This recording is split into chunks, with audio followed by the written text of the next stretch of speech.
Vous pensez connaître la couleur de vos yeux? Si vous avez les yeux noisettes, détrompez-vous. Cette rare anomalie génétique signifie que vos yeux changent de couleur en fonction de la lumière et de l'environnement, comme par magie. Mais ce phénomène n'est pas qu'une simple curiosité. C'est un indice, un signal biologique qui nous révèle l'une des histoires les plus étranges et les plus complexes de la génétique humaine. Seuls 5% environ de la population mondiale ont les yeux noisettes. Pourtant, dans certaines régions d'Espagne ou du Portugal, ce pourcentage grimpe en flèche. Une étude de 2009 a révélé que plus de la moitié d'une cohorte espagnole avait les yeux noisettes ou noisettes verts. Cette concentration n'est pas le fruit du hasard. Elle est le résultat de milliers d'années de migration, de métissage et de sélection naturelle sur une seule péninsule à l'extrémité de l'Europe. Les scientifiques peuvent prédire la couleur des yeux, brun ou bleu, à partir de l'ADN avec une précision de 90 à 95%. Pour les yeux noisettes, ce pourcentage chute entre 50 et 80%. Les outils génétiques les plus sophistiqués ne parviennent toujours pas à expliquer pleinement ce phénomène. Les civilisations anciennes le qualifiaient de mystique. Les généticiens modernes le qualifient de complexe. Les deux qualifient de la même chose. Voici l'histoire des yeux noisettes. Leur origine, leur concentration, et pourquoi, malgré toutes les découvertes scientifiques, il reste la couleur d'yeux la plus mystérieuse au monde. Tous les yeux noisettes ne sont pas identiques. Il en existe deux variétés distinctes. La première présente des nuances vertes plus prononcées. Un vert noisette proche du vert pur, mais plus chaud, plus nuancé, moins fixe. La seconde tire vers le brun, un brun noisette qui, sous certains éclairages, peut paraître ambré, cuivré ou presque d'une autre couleur. Ces deux types partagent une caractéristique essentielle, leur couleur changeante. C'est ce qu'on appelle le changement de couleur. Et il ne s'agit pas d'une illusion. C'est la physique et la biologie qui agissent simultanément. L'un des mécanismes est la diffusion Rayleigh, le même processus qui donne sa couleur bleue au ciel. La lumière qui pénètre dans l'iris se diffuse de manière à modifier la couleur perçue en fonction de l'angle et de l'intensité de la source. Changer l'éclairage modifie l'apparence de l'œil, mais les yeux noisettes ajoutent une complexité supplémentaire. La répartition de la mélanine à l'intérieur de l'iris noisette est inégale. On observe généralement un anneau brunâtre autour de la pupille, avec des reflets verts ou dorés qui s'étendent vers l'extérieur. L'équilibre entre l'eumélanine et la phéomélanine, les deux principaux pigments, détermine la quantité de lumière absorbée et réfléchie. Tout déséquilibre modifie la couleur des yeux. Les couleurs environnantes des vêtements ou de l'environnement peuvent accentuer certains pigments, donnant à l'œil une teinte plus verte ou plus brune. Certaines personnes rapportent même des variations de couleur liées à leur humeur. Les yeux verdissent sous l'effet du stress et prennent des teintes plus chaudes au calme. Les yeux noisettes se situent presque parfaitement entre le bleu et le brun sur le spectre de la mélanine, précisément entre les deux. Et c'est précisément dans cette position intermédiaire que la génétique se complexifie. La science de la couleur des yeux semblait autrefois simple. Brun dominant, bleu récessif, un ou deux gènes responsables. Ce modèle était erroné, et ses failles sont particulièrement flagrantes pour les yeux noisettes. Les principaux gènes impliqués sont OCA2 et SHERC2, deux gènes situés sur le chromosome 15 qui régulent ensemble la production de mélanine dans l'iris. Les personnes aux yeux bruns sont porteuses de variants qui induisent une forte production de mélanine. Les personnes aux yeux bleus possèdent des variants génétiques qui suppriment presque totalement la mélanine. Celles aux yeux noisettes se situent entre les deux avec des niveaux intermédiaires, ni totalement saturés, ni totalement absents. Mais les gènes OCA2 et HRC2 n'expliquent pas tout, loin de là. Plusieurs autres gènes contribuent au résultat final. SLC24A4 et SLC45A2 influencent les niveaux de mélanine et aident à déterminer la couleur finale de l'œil sur le spectre lumineux. TIR et TIRP1 affectent la nuance et le sous-ton, la différence entre un noisette brun chaud et un noisette vert froid. ASIP et IRF4 influencent la diffusion de la lumière à l'intérieur de l'iris, contribuant directement à cette capacité à changer de couleur qui rend les yeux noisettes si visuellement imprévisibles. Ces gènes interagissent, se suppriment et s'amplifient mutuellement selon des combinaisons que les chercheurs s'efforcent encore de cartographier entièrement. Voilà à quoi ressemble l'hérédité polygénique en pratique.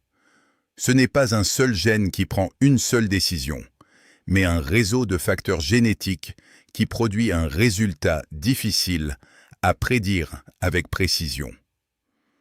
La couleur des yeux, brun ou bleu, peut être déterminée par l'ADN avec une précision de 90 à 95%.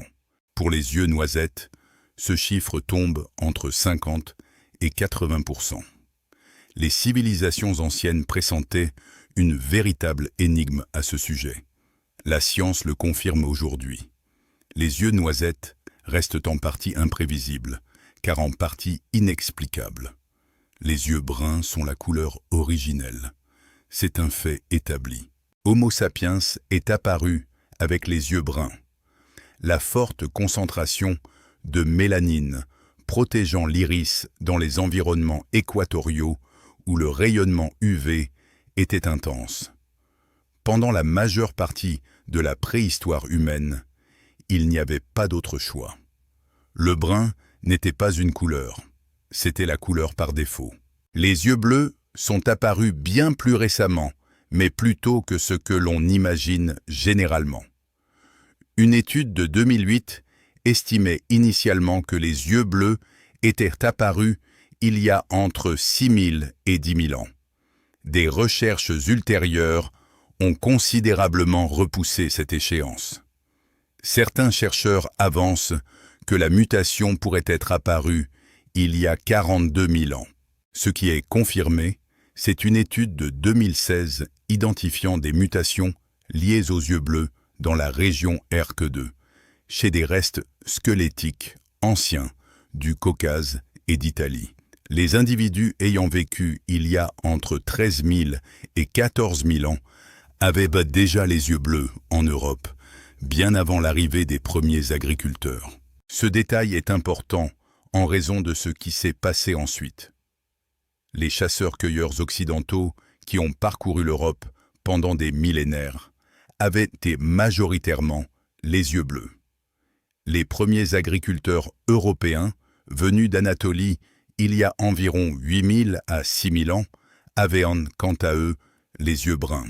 Lorsque ces deux populations se sont rencontrées et mélangées, une forme intermédiaire est devenue possible pour la première fois.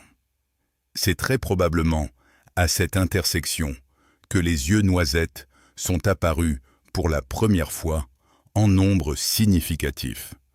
Non pas chez un seul individu, ni à un instant précis, mais à l'échelle d'une population. Des ancêtres aux yeux bleus et aux yeux bruns se sont combinés pour produire une descendance dont la production de mélanine se situait entre ces deux extrêmes. Les premiers yeux noisettes ne sont pas le fruit d'une mutation accidentelle. Ils sont le résultat biologique de la collision de deux mondes. Cette collision a eu lieu dans une grande partie de l'Europe. Alors, pourquoi les yeux noisettes se sont-ils concentrés si fortement dans une région particulière de la péninsule ibérique? Cette dernière se situe à un carrefour précis.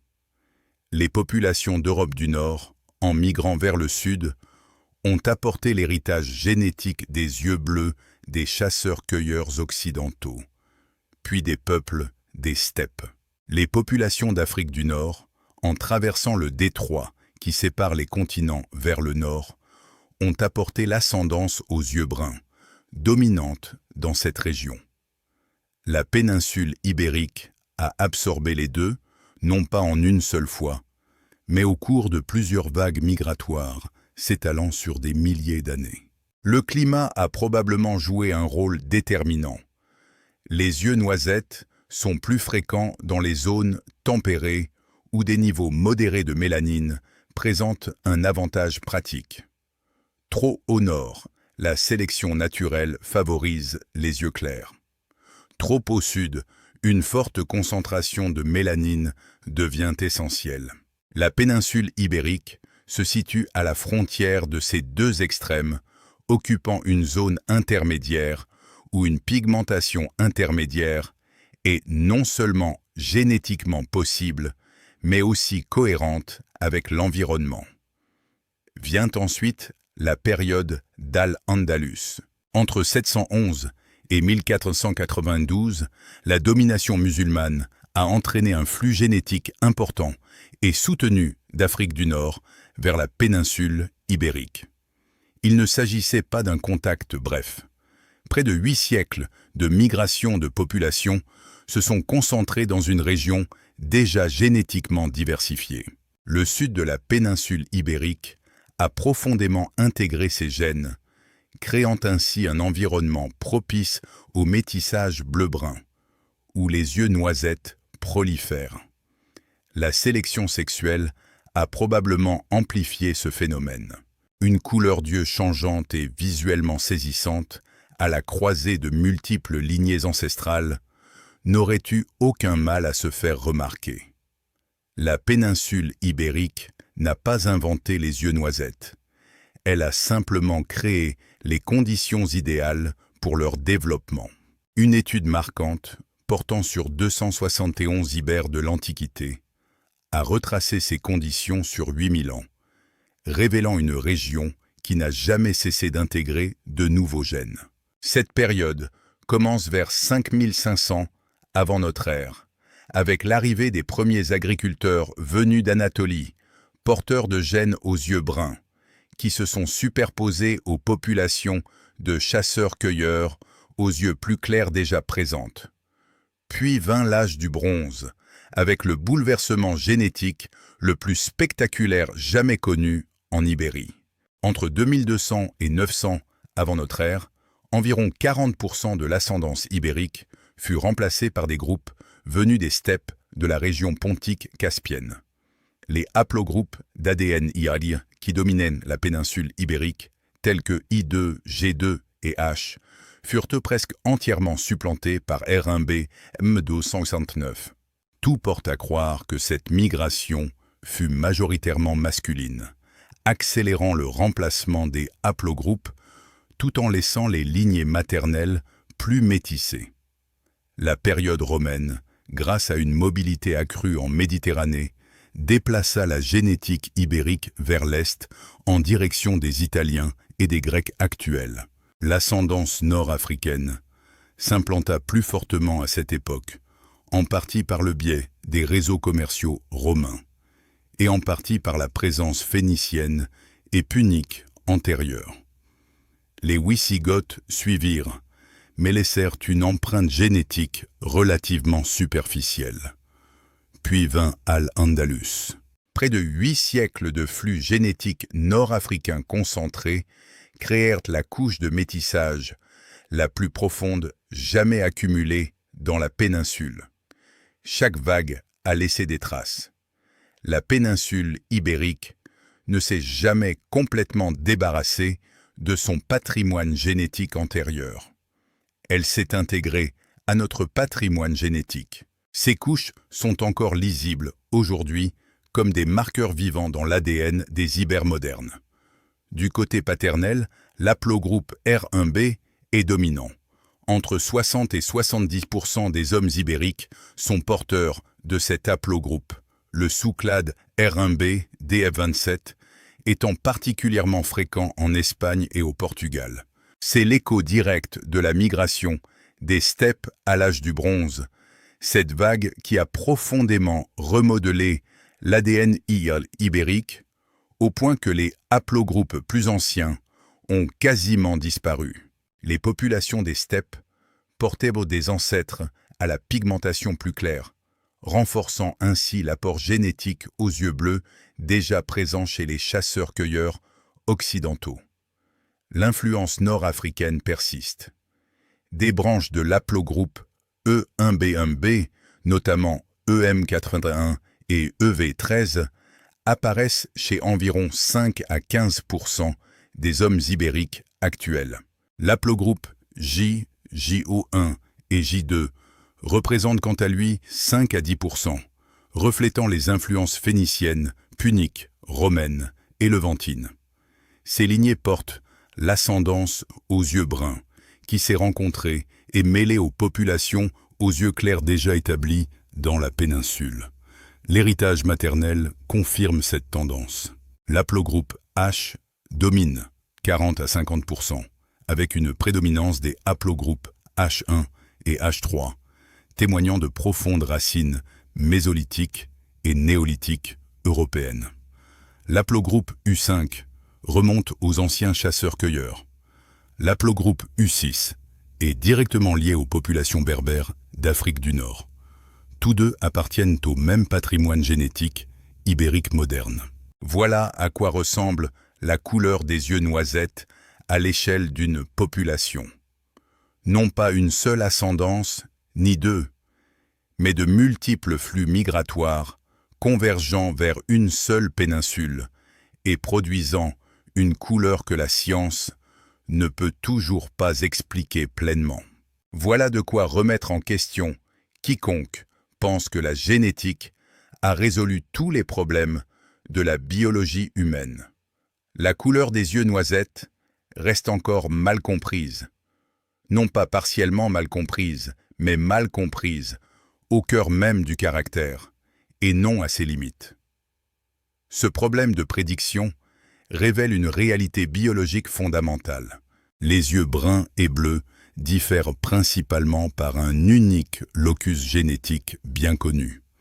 Les yeux noisettes, quant à eux, impliquent un réseau de gènes interagissants, dont le comportement combiné n'est prédit correctement par les meilleurs modèles actuels que dans 50 à 80% des cas.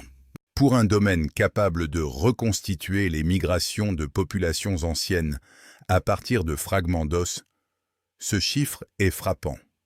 Les civilisations anciennes ont perçu quelque chose sans disposer du vocabulaire nécessaire pour le décrire. Les traditions égyptiennes, grecques et celtiques associaient toutes les yeux noisettes à une perception hors du commun. Cette association provenait très certainement de la capacité même des yeux noisettes à changer de couleur. Cette façon singulière de réagir au monde qui les entoure, comme s'ils le lisaient activement plutôt que de le percevoir passivement. La science explique désormais ce mécanisme, sans pour autant dissiper complètement l'étrangeté qui l'entoure. Ce que les yeux noisettes représentent en fin de compte est bien plus significatif qu'une simple particularité de pigmentation. Il constitue un témoignage biologique des migrations humaines.